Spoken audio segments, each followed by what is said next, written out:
बनाऊंगी उन्हें खाने में शाही पनीर, मलाई कोफ्ता, ये सब बहुत पसंद है ना, सब कुछ बनाऊंगी आज मैं।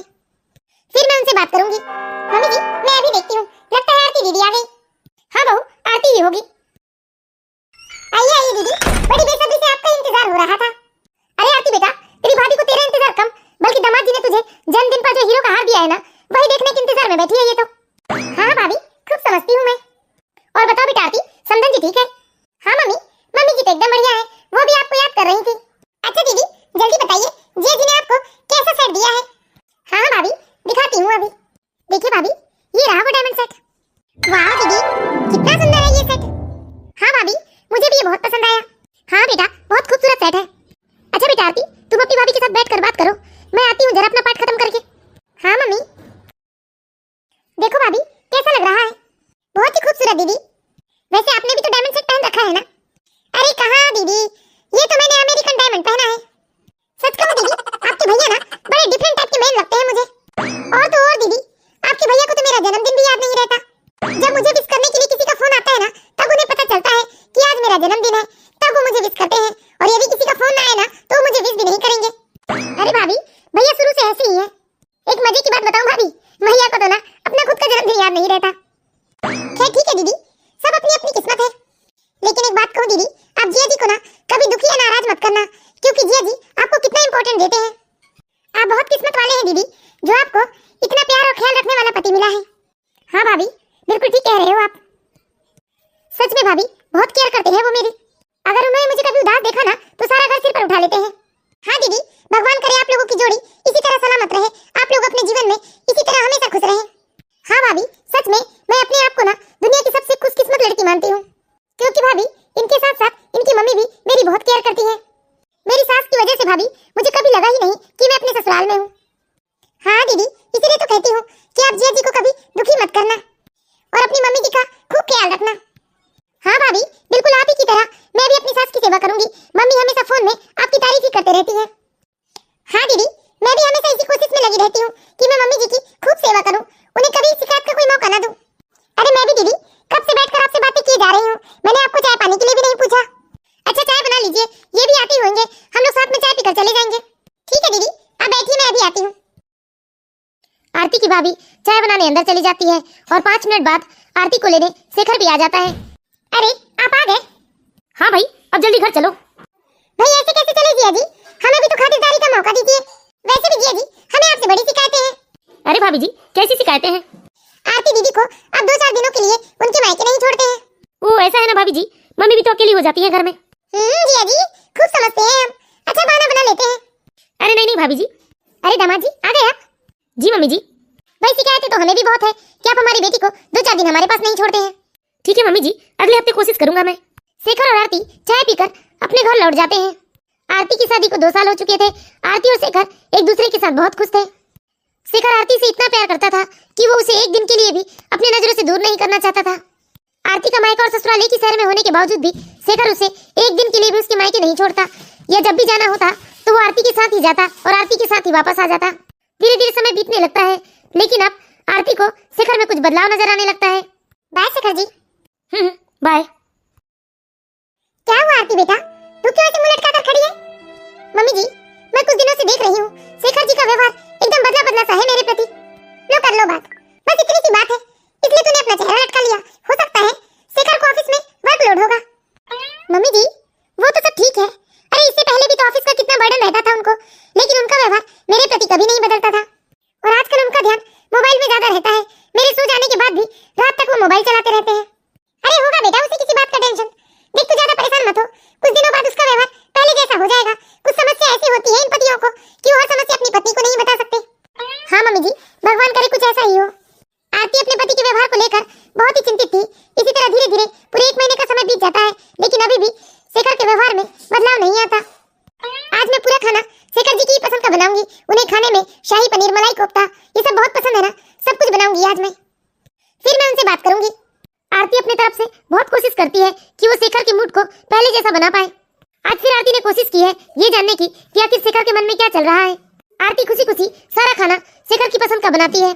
खाना बनाने के बाद वो शेखर से जाकर कहती है खाना खाने, लेकिन आरती जब कमरे में आती है तो वो देखती है कि शेखर तो मोबाइल चला रहा है। सुनिए जी, मैंने आज सब कुछ फ्री हो तो तुम खाना खा लो, मैं अभी कुछ जरूरी काम कर रहा। आरती ये सुनकर बहुत ही दुखी हो जाती है। वो सोचने लगती है कि जो शेखर उसके बिना खाना नहीं खाता था, वो आज उससे कह रहा है कि वो अकेले खाना खा ले। और आरती वहां से दुखी होकर चुपचाप चली जाती है। अरे ये क्या, आरती ने इतने प्यार से मेरे लिए खाना बनाया और मैंने उसे मना कर दिया। लगता है आरती बुरा मान गई। मैं अभी जाकर आरती को मना लेता हूँ, वरना ना जाने क्या क्या सोच बैठेगी। शेखर को इस बात का एहसास होता है कि आरती उसके व्यवहार से दुखी हो रही और शेखर आरती के पास जाता है। आरती आरती आरती अपने आंसू शेखर को दिखाना नहीं चाहती थी, इसलिए वो जल्दी से अपने आंसू पोंछ लेती है और शेखर से बिल्कुल सामान्य होकर बात करती है, जैसे कुछ हुआ ही नहीं। हाँ क्या हुआ शेखर जी? सॉरी आरती, मैंने तुम्हें नाराज कर दिया ना? नहीं शेखर जी, मैं क्यों नाराज होंगी आपसे? अब आरती को थोड़ा ठीक लगता है, क्योंकि बहुत दिनों बाद आज शेखर ने उससे बहुत प्यार से बात की थी और उसकी परवाह की थी। इस तरह आरती और शेखर खुशी खुशी साथ बैठकर खाना खाते हैं। इस तरह धीरे धीरे समय बीतने लगता है और आरती को कहीं न कहीं इस बात का एहसास हो रहा था कि शेखर के व्यवहार में आज भी कुछ बदलाव है। अरे आरती कहाँ गई? आरती कहाँ हो बेटा? जरा मेरी दवाइयाँ तो देना। अरे अभी तो आरती के खाना बनाने का समय है, लेकिन वो रसोई में नहीं है। उसके कमरे में देख कर आती हूँ। इस तरह आरती की सास आरती को ढूंढते हुए आरती के कमरे में जाती है। लेकिन जैसे ही सरला जी आरती के कमरे में जाती है तो वो देखती है कि आरती का कमरा तो पूरी तरह से अस्त व्यस्त हो गया है। अरे आरती बेटा, ये क्या हालत बना दी है तुमने अपने कमरे की? मम्मी जी, शेखर जी ने जो मुझे मेरे जन्मदिन पर डायमंड कट सेट दिया था ना, वो मुझे कहीं नजर नहीं आ रहा। अरे सारा सामान निकाल कर मैंने इधर से उधर देख लिया, लेकिन वो कहीं भी नहीं है। मम्मी जी, मैं तो बहुत ही परेशान हो रही हूँ, कहीं वो खो तो नहीं गया? यही अलमारी में तो रखा था मैंने, बाकी सारी चीजें तो जस की तस है, लेकिन वही नेकलेस नहीं दिख रहा है। मम्मी जी, अगर इन्हें पता चलेगा ना तो ये तो बहुत ही बुरा मान जाएंगे कि उनका दिया हुआ तोहफा मैंने संभाल कर नहीं रखा। और हमारे घर में तो इतने दिनों से कोई आया गया भी नहीं है, आखिर गया कहाँ वो नेकलेस?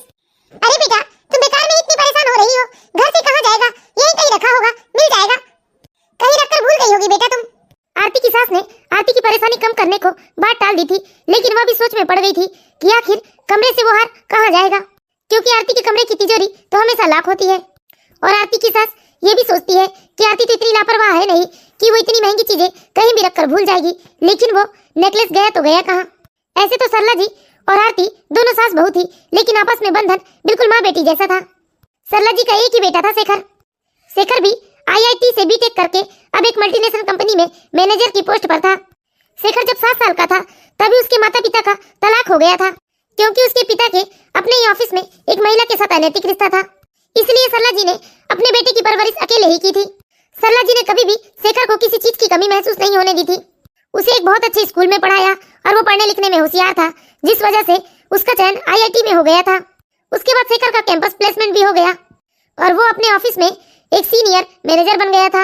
और फिर सरला जी ने अपने पसंद की लड़की आरती से शेखर की शादी करवा दी थी। आरती देखने दिखाने में बहुत ही सुंदर और पढ़ी लिखी थी, इसलिए शेखर ने भी आरती को एक ही नजर में पसंद कर लिया था। तब से लेकर सरला जी अब तक अपने बहू बेटों के साथ बहुत ही हंसी खुशी से रह रही थी। सरला जी अपनी बहू को दिलासा देकर अपने कमरे में चली जाती है। समझ में नहीं आ रहा है कि आखिर बहू के कमरे से वो नेकलेस जाएगा कहाँ? हो सकता है कि शेखर ने कहीं इधर उधर रख दिया होगा। मम्मी जी, क्या हुआ आरती? नेकलेस मिला क्या कहीं? नहीं मम्मी जी। बेटा, मुझे लगता है एक बार ना तुझे शेखर से पूछना चाहिए। हो सकता है शेखर से कहीं इधर उधर हो गया होगा, क्योंकि देखो मैं, तुम और शेखर की सिवा तो और कोई तुम्हारे कमरे में जाता नहीं है। हाँ मम्मी जी, आज ये ऑफिस से आएंगे तो मैं इनसे बात करूंगी। अरे शेखर भी आ गया। क्या हुआ आरती, तुम्हारा चेहरा क्यों ऐसे लटका हुआ है? सुनिए जी, आपने जो मुझे जन्मदिन पर डायमंड का नेकलेस दिया था, वो नेकलेस कहीं मिल नहीं रहा। क्या आपने देखा है? अरे नहीं तो आरती, मैंने तो नहीं देखा नेकलेस। इतना परेशान क्यों होती हो? तुमने इधर उधर कहीं रख दिया होगा, मिल जाएगा तुम्हें बाद में। कहाँ गया वो नेकलेस? मुझसे एक नेकलेस भी नहीं संभाला गया। अब तो आरती के सब्र का बांध टूट गया था और जैसे ही शेखर ने कहा कि उसे भी नेकलेस के बारे में कुछ नहीं पता, आरती अब तो फूट फूट कर रोने लगी। लेकिन आरती को इस तरह से रोता देखकर शेखर उसके पास जाकर उसे समझाता है और कहता है, अरे आरती, तुम इतना परेशान क्यों हो रही हो? मिल जाएगा, और नहीं भी मिला तो कोई बात नहीं, तुम पर ऐसे कई नेकलेस कुर्बान। चलो भी रोना धोना बंद करो और अपने हाथ की एक अच्छी कॉफी पिलाओ मुझे। हाँ बेटा आरती, तुम क्यों परेशान हो रही हो? सही तो कह रहा है शेखर, नहीं भी मिला तो कोई बात नहीं। आरती हाथ मुंह धोकर कॉफी बनाने चली जाती है, लेकिन आरती के मन में अभी भी यही बात बैठी थी कि यदि नेकलेस उन लोगों में से किसी को नहीं पता तो आखिर नेकलेस गया कहाँ? नेकलेस नहीं भी मिला तो कोई बात नहीं, लेकिन ये बड़ी बात है कि आखिर घर से नेकलेस जाएगा कहाँ? घर में तो कोई बाहरी व्यक्ति आया भी नहीं है।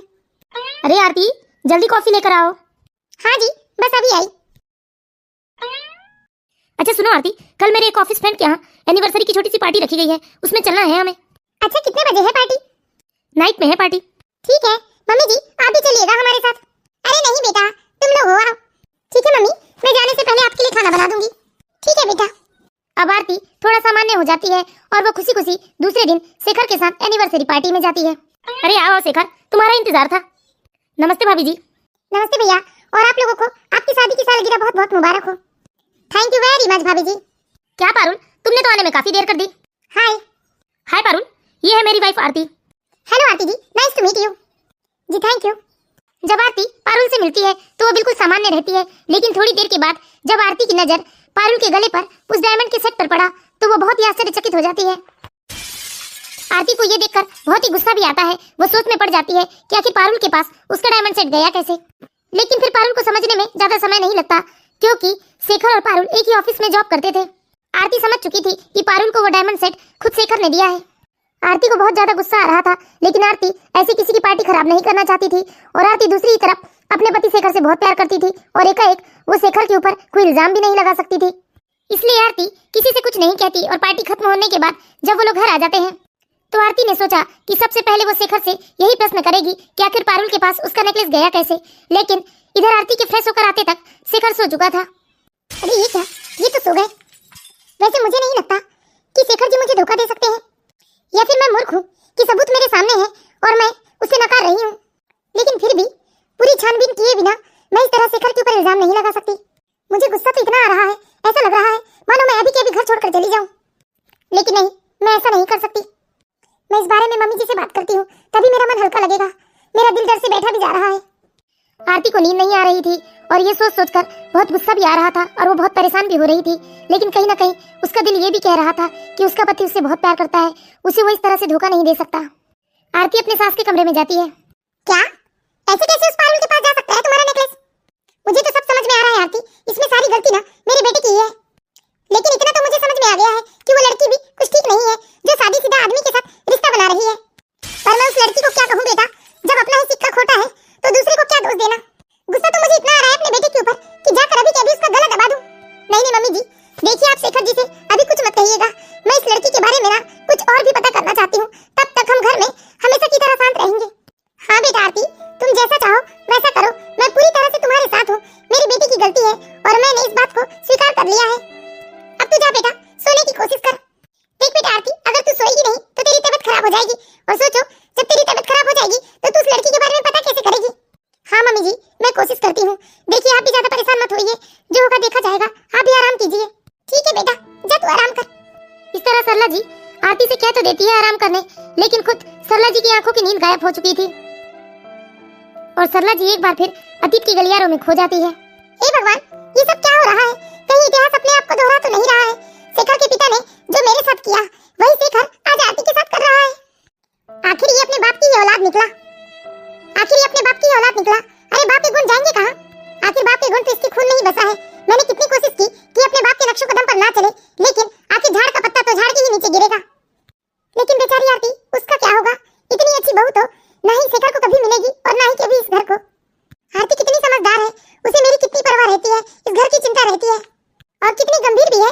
अगर आरती की जगह किसी और औरत को इस बात का पता लगता तो वो तो तुरंत अपने पति की छाती पर सवार हो जाती। लेकिन बेचारी इतनी गंभीर है। बेचारी सरला जी रात भर बस यही सोचते रही कि बेचारी आरती का क्या होगा, और यही सोचते सोचते सारी रात बीत गई। सुबह सरला जी चुपचाप बैठकर अखबार पढ़ रही थी। वहीं शेखर भी पास में ही बैठा था, लेकिन सरला जी शेखर से कोई बात नहीं करती। फिर शेखर ही बात शुरू करता है। लीजिए आपकी चाय। तुम्हें पता है आरती, कल तो ना तुमने ये मेरी इज्जत में चार चांद लगा दी। सब ने तुम्हें ही देख रहे थे और तुम्हारी खूब तारीफ कर रहे थे। मुझे तो लग रहा था कि कुछ लोग तुम्हें देखकर जल फूंक गए होंगे। मैं तो बहुत ही खुश हूँ आरती, जो मम्मी ने मेरी शादी तुमसे करवाई। Thank you very much mummy. Sarla ji को अपने बेटे के ऊपर बहुत ही गुस्सा आ रहा था, लेकिन सरला जी की बहू आरती, जिसने सरला को इशारों में कह दिया था कि वो अभी अपने बेटे से कुछ न कहे। सरला जी का पारा तो 7वें आसमान पर था। फिर उन्होंने अपनी बहू की तरफ देखा तो वो चुपचाप रह गई। लेकिन सरला जी से अब गुस्सा बर्दाश्त नहीं हो रहा था, इसीलिए वो बहाना बनाकर वहां से उठकर अपने कमरे में चली जाती है। और थोड़ी देर के बाद शेखर भी तैयार होकर अपने ऑफिस के लिए निकल जाता है। मत रो बेटा, चुप रह आरती। इस तरह आरती अपनी सास की गोद में अपना सिर रख के खूब रोती है। रात से लेकर सुबह तक का वक्त उसने कैसे काटा था वो तो वही जानती थी। बार बार उसकी इच्छा तो हो रही थी कि वो शेखर का कॉलर पकड़कर उसे पूछे कि उसने उसके साथ ऐसा क्यों किया, लेकिन किसी से कुछ नहीं कहकर चुप रहने का फैसला तो उसी का था। बेचारी सरला जी भी अपनी बहू को कोई दिलासा नहीं दे पा रही थी, इसलिए सरला जी बस आरती के पीठ पर प्यार से हाथ फेरते रही। जब आरती का मन रोकर हल्का हो गया तब सरला जी ने उससे पूछा, बेटा आरती, अब तुम क्या सोच रही हो और तुम अब शेखर से कुछ कह क्यों नहीं रही हो? मम्मी जी, मेरी मम्मी हमेशा से कहती है कि एक औरत घर बिगाड़ भी सकती है और बना भी सकती है। मैं उनकी बात को आजमा कर देखना चाहती हूँ। मैं कोई भी फैसला मम्मी जी सोच समझ कर ठंडे दिमाग से करना चाहती हूँ, इसलिए ना मैंने एक जासूस से बात कर ली है। मैं शेखर जी और पारुल के रिश्ते के बीच की गंभीरता को जानना चाहती हूँ मम्मी जी, कि आखिर पारुल ये कैसी लड़की है जो एक शादीशुदा आदमी से चक्कर चला रही है। मम्मी जी, मैं शेखर जी से बहुत प्यार करती हूँ और उन्हें वापस लाने का जो भी रास्ता हो मैं उसमें चलना चाहती हूँ मम्मी जी, क्योंकि सच कहूँ मम्मी जी, मैंने आज तक सिर्फ और सिर्फ शेखर जी से ही प्यार किया है। आरती के मुंह से ये बात सुनने के बाद सरला जी का मन एक असीम स्नेह और सम्मान से भर गया। अरे बेवकूफ है मेरा बेटा, जो हीरे जैसी पत्नी को छोड़कर किसी और लड़की के पीछे भाग रहा है। एक बात हमेशा याद रखना बेटा, मैंने कभी भी तुम्हें अपनी बहू नहीं बल्कि बेटी ही मानी है, और मैं तुम्हारा ठीक उसी तरह से साथ दूंगी बेटा, जैसे मुसीबत के समय में मैं अपनी बेटी का साथ देती। इस तरह धीरे धीरे 3-4 दिन निकल जाते हैं और एक दिन आरती अपने पति शेखर के ऑफिस जाने के बाद उस जासूस से मिलती है जिसने उसे उन दोनों की जासूसी करने के लिए लगाया था।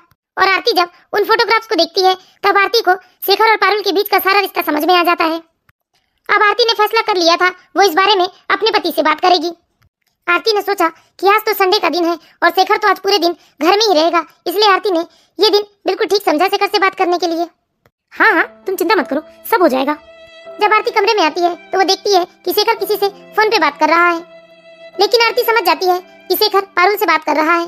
शेखर को इस बारे में कुछ नहीं पता था कि ये सारी बातें आरती जानती है, इसलिए वो निश्चिंत होकर बस बात किए ही जा रहा था कि तभी आरती को बहुत गुस्सा आता है और वो शेखर से मोबाइल छीनकर फोन स्पीकर पर डाल देती है। शेखर जी, फोन छोड़िए। हेलो हेलो शेखर, आवाज नहीं आ रही तुम्हारी। पारुल की आवाज अब तो आरती ने भी सुन लिया था। ये सब क्या है शेखर, आप मुझे धोखा दे रहे हैं। अरे मैंने कौन सी कमी की थी आपसे रिश्ता निभाने में? अरे मैंने तो आपको पूरा मान सम्मान दिया, आपने जब जो कहा मैंने आपकी सारी बातें मानी, लेकिन फिर भी आपने मुझे धोखा दिया। नहीं नहीं आरती, ऐसा वैसा कुछ नहीं है, तुम गलत समझ रही हो। बस कीजिए शेखर जी, झूठ बोलना, और कितना झूठ बोलेंगे आप? अरे आपने तो मेरा नेकलेस भी उस पारुल को दे दिया। आपने एक बार भी नहीं सोचा कि उस नेकलेस को आपने मुझे मेरे जन्मदिन पर दिया था। और कितना झूठ बोलेंगे शेखर जी, और कितना झूठ? बताइए ना, मेरे प्यार में कौन सी कमी रह गई थी? आपने मुझे मायके में रुकने से भी मना किया, लेकिन फिर भी मैंने आपकी बात मानी, नहीं रुकी मैं शादी के बाद अपनी माँ के पास 2 दिन भी। मुझे जवाब दीजिए, क्यों किया आपने मेरे साथ ऐसा? अब तो शेखर भी समझ गया था कि उसकी पोल पूरी तरह से खुल गई है। अब शेखर के पास तो कोई जवाब नहीं था। अब शेखर ने भी सोच लिया कि कुछ भी छुपाने से कोई मतलब नहीं, इसलिए उसने सब कुछ स्वीकार कर लिया। मैं आपको क्यों दोष दे रही हूँ? लगता है मेरे ही प्यार में कोई कमी रह गई थी। हाँ आरती, अगर तुम इतना सब जान ही चुकी हो तो अब मैं भी तुमसे नहीं छुपाना चाहता। हाँ, ये बात बिल्कुल सच है कि मैं पारुल से प्यार करता हूँ, और ये बात भी बिल्कुल सच है आरती कि मैंने ही वो डायमंड सेट पारुल को दिया था। जैसे ही आरती ने शेखर के मुंह से ये बात सुनी कि वो पारुल से प्यार करता है, ये सुनकर तो ऐसे जैसे कि आरती के पैरों तले जमीन खिसक गई हो। क्या? तो आप मुझसे जो करते थे वो सिर्फ एक दिखावा था? आप तो मेरी कितनी तारीफ करते थे, अपनी मम्मी से आप थैंक यू तक कह रहे थे कि उन्होंने मेरी शादी आपसे करवाई, और आज आप कह रहे हैं कि आप उस पारुल से प्यार करते हैं। हाँ, करता हूँ मैं पारुल से प्यार, और पारुल भी मुझसे बहुत प्यार करती है। बस कीजिए शेखर जी, बस कीजिए, अब मैं आगे और कुछ बर्दाश्त नहीं कर सकती। शेखर की बातें आरती बर्दाश्त नहीं कर पाती और वो रोते हुए अपनी सास के पास चली जाती है। हाँ मम्मी जी, वो सारी बात बिल्कुल सच निकली। इन्होंने खुद अपने मुंह से स्वीकार किया है कि ये पारुल से प्यार करते हैं। चुप रह बेटा, मत रो। तू धीरज धर बेटा, इसकी अकल ठिकाने मैं लगाऊंगी, देख तू रो मत। मम्मी जी, अब मैं नहीं रहना चाहती इस घर में, मुझे माफ कर दीजिए, अब मैं अपने मायके जाना चाहती हूँ। नहीं बेटा, ऐसा मत करो, देखो ये समस्या का हल नहीं है। लेकिन मम्मी जी, मैं यहाँ रहकर करूंगी भी क्या, जब इनके दिल में मेरे लिए जगह ही नहीं है? इन्होंने तो साफ साफ कह दिया कि पारुल से प्यार करते हैं। लेकिन तुम एक बात बताओ बेटा आरती, क्या मान लो आज इसने कह भी दिया कि पारुल से प्यार करता है, तो क्या तुम इसे इतनी आसानी से छोड़ दोगी और कर दोगी अपनी जिंदगी बर्बाद? लेकिन मैं और कर भी क्या सकती हूँ मम्मी जी? अरे तुम सब कुछ कर सकती हो बेटा, इसे इतनी आसानी से जाने मत दो। तुम्हारे मायके जाने से कुछ ठीक नहीं होगा, बल्कि तुम्हारे मम्मी पापा और भैया भाभी को भी टेंशन हो जाएगा बेकार में, और इस हरामखोर की अकल तो मैं ठिकाने लगाऊंगी। लेकिन मम्मी जी, हम कर भी क्या सकते हैं? अगर शेखर जी को मुझसे प्यार नहीं रहा मम्मी जी, तो प्यार तो जबरदस्ती नहीं करवाया जा सकता ना किसी से। अरे बेटा, तू उसकी पत्नी है, तू चाहे तो तू सब कुछ कर सकती है। देख, मैंने तो अपनी जिंदगी में बहुत बड़ी गलती कर दी थी, जो मैंने शेखर के पापा को आसानी से जाने दिया था, लेकिन तुझे ये गलती नहीं करने दूंगी और इस शेखर के बच्चे की तो अकल ठिकाने लगाऊंगी। और ये जो बोल रहा है ना कि ये पारुल से प्यार करता है, अरे तुझे लगता है कि पारुल भी शादीशुदा लड़के से प्यार करती होगी? अरे आजकल की लड़कियां ना सिर्फ रुपए ऐंठने के लिए बड़े बड़े लड़कों को अपने जाल में फंसाती है, और मुझे पारुल भी कुछ ऐसी ही समझ में आ रही है। इसलिए देख बेटा, किसी से कुछ कहने की कोई जरूरत नहीं है, हम दोनों मिलेंगे उस पारुल की बच्ची से, और जरा जाकर तो देखे है कैसी है पारुल और चाहती क्या है ये शिखर से।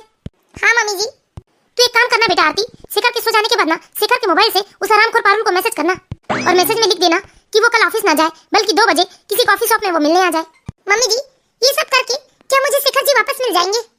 हाँ बेटा, मेरा तजुर्बा कहता है कि शिखर तुझे वापस मिल जाएगा, क्योंकि मैंने देखा है शिखर पहले तुझसे कितना प्यार करता था। ये शिखर ना किसी न किसी साजिश के तहत उस पारुल से फंस गया है। ठीक है मम्मी जी, शिखर जी को तो मैं भी नहीं खोना चाहती। यदि इस रास्ते में चलकर शिखर जी मुझे वापस मिल जाए तो मैं जरूर इस रास्ते में चलूंगी मम्मी जी। आरती ने भी सरला जी की सारी बात मान ली, और सरला जी के कहने अनुसार आरती ने शेखर के मोबाइल से पारुल को 2 बजे किसी कॉफी शॉप में मिलने का मैसेज कर दिया, और उधर पारुल भी तय समय पर कॉफी शॉप आ जाती है। इधर पारुल तय समय से आकर कॉफी शॉप में शेखर का इंतजार करने लगती है, लेकिन वहाँ शेखर तो नहीं पर आरती जरूर आ जाती है, और इधर आरती को देखकर पारुल एकदम घबरा जाती है। पारुल वहाँ से घबरा करके भागने की कोशिश करती है, तभी आरती ने उसे रोकते हुए उसकी और शेखर की कुछ फोटोग्राफ उसके सामने रख दी। फिर आरती ने पारुल से सवाल करना शुरू किया। तुम ही पारुल हो ना? तुम प्यार करती हो मेरे पति से? मैं आपके पति से प्यार नहीं करती हूँ, आपके पति मुझसे प्यार करते हैं। अच्छा, प्यार नहीं करती तो फिर घंटे घंटे मेरे पति से फोन में बात क्यों करती हो? देखो पारुल, मुझे तुमसे कोई शिकायत नहीं है, मैं तो बस तुमसे इतना कहना चाहती हूँ, यदि तुम मेरे पति से प्यार करती हो तो शादी कर लो शेखर से। क्या तुम पागल हो गई हो क्या? मैं एक शादीशुदा आदमी से शादी करूंगी? क्यों? जब शादीशुदा आदमी से प्यार किया जा सकता है तो शादी क्यों नहीं? अगर तुमने शादी नहीं किया ना तो ये सारे तुम्हारे फोटोग्राफ्स मैं तुम्हारे घर वालों को भेज दूंगी। नहीं नहीं आरती, देखो मैं तुम्हें साफ साफ कह देती हूँ, मैं तुम्हारे पति से कोई प्यार व्यार नहीं करती। वो तो मेरे महंगे महंगे शौक पूरा करता था, इसलिए बस मैं उससे बातचीत कर लिया करती थी, और मैं पागल थोड़ी ना हूँ। अरे मुझे एक से कुंवारे लड़के मिल जाएंगे, फिर मैं शादीशुदा आदमी से शादी क्यों करूंगी? पागल है तुम्हारा पति। पारुल को पता नहीं चलता, लेकिन आरती के फोन में रिकॉर्डर चालू था, और आरती इस तरह पारुल की सारी बातें रिकॉर्ड करके अपने घर जाके शेखर को सुना देती है। आखिर तू भी अपने ही बाप का बेटा निकला ना? नहीं नहीं माँ, आप ऐसा मत बोलिए, मैं अपने बाप का नहीं आपका बेटा हूँ मम्मी, और प्लीज आरती मुझे माफ कर दो, मुझसे बहुत बड़ी गलती हो गई है। अगर मेरी बहू ने तुझे माफ कर दिया तभी मैं तुझे माफ करूंगी, वरना यदि तुझे आरती छोड़कर अपने मायके गई तो मैं भी यहाँ नहीं रहूंगी, मैं किसी वृद्धाश्रम में जाकर रह लूंगी, समझा? प्लीज आरती मुझे माफ कर दो, मैं जानता हूँ कि मैंने बहुत बड़ा गुनाह किया है, लेकिन मुझे माफ कर दो आरती, और मैं तुमसे वादा करता हूँ कि भविष्य में कभी तुम्हें शिकायत का कोई मौका नहीं दूंगा। तुम बस एक बार और पहली और आखिरी बार मुझे माफ कर दो। ठीक है शेखर जी, मैं तुमसे प्यार करती हूँ, और यह भी सच है कि इस शादी को एक और मौका देना चाहती हूँ, लेकिन हाँ, ये सब भूलकर एक नई शुरुआत करने के लिए मुझे थोड़ा समय चाहिए। मैं तुम्हें एक माफ तो नहीं कर पाऊंगी। आरती, तुम्हें जितना समय चाहिए तुम उतना समय लो, मैं तो बस तुम्हारा इंतजार करूंगा। इस तरह शेखर को अपनी गलती का एहसास हो जाता है। तो बताइए दोस्तों, आप लोगों को हमारी ये कहानी कैसी लगी?